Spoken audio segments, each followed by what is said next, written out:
I think the passive versus active debate that has been bantied so widely in media in recent years is often misconstrued.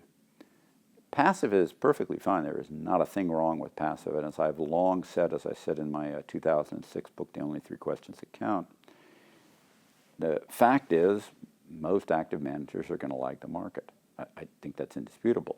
The reality is most passive investors like the market also, or at least people who think they're passive because they're not passive.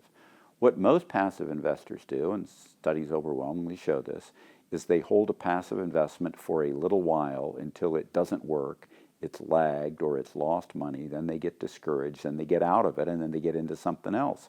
And then after that they get into something else, and then after that they get into something else. And if you do first passive S&P 500 and then passive small cap and then passive this and then passive that, that's not passive, that's active. It's just using passive tools to do active. And that's just another way to shoot yourself in the foot. The feature is that passive almost never comes with a service function to help provide an investor guidance to keep themselves from shooting themselves in the foot at the wrong time. The average holding of passive vehicles is less than 18 months. That's not passive. The fact is, active comes with service. The service helps people stay steady on the path to where they need to get to.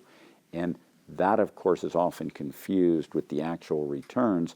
Most investors don't think they need that service, but actually most investors do, because there's abundant studies that show that those investing in those passive funds do much worse than the passive funds, and in fact do worse than if they held the lagging active funds, but much longer.